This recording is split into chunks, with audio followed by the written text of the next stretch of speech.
Richard Dawkins thinks it might be as long as 250,000 years. Look, you make it 250,000. Francis Collins, the man who did the DNA decoding, the Human Genome Project, who is, by the way, another Christian scientist, or rather, scientist who is a Christian. I won't make that mistake again. You know what Mark Twain said about the work of Mary Baker Eddy, the Christian Science writer, founder of it, her books? Chloroform in print, he said.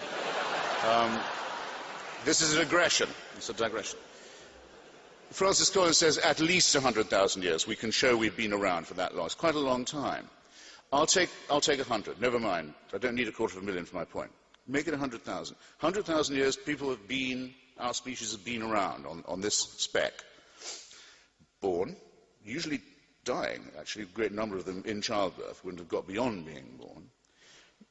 For the first 80 or so, 90 or so thousand years, nearly 100, not living more than 25 to 30 years at the most, then probably dying of their teeth, if they were lucky, or of the other needless mammalian things that show us that we bear the stamp, as Darwin put it, of our lowly origin, the appendix we don't need anymore, innumerable other shortcomings of our design.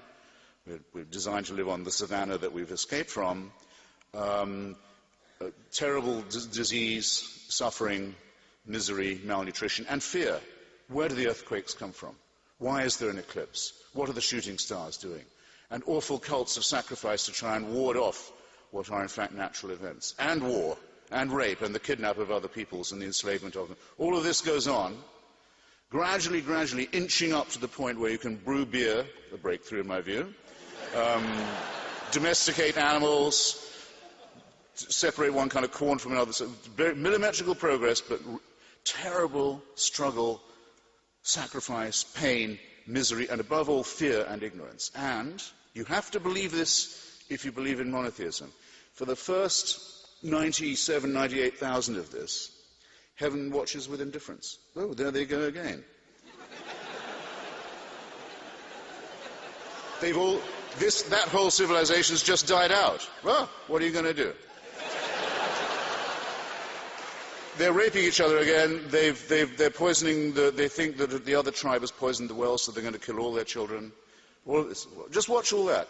3,000 years ago at the most, it's decided, no, we've got to intervene now.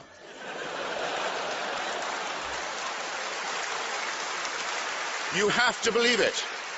You have to believe it. And the revelation must be personal, must appear. So we'll pick the most backward, the most barbaric, the most illiterate, the most superstitious, and the most savage people we can find in the most stony area of the world. We won't appear to the Chinese, who can already read.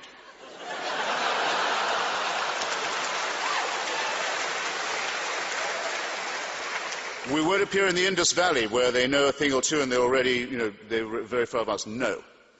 We'll appear to this brutal, enslaved, hopeless, superstitious crowd, and we'll force them to cut their way through all of their neighbors with slaughter, genocide, and racism, and settle on the only part of the Middle East where there's no oil.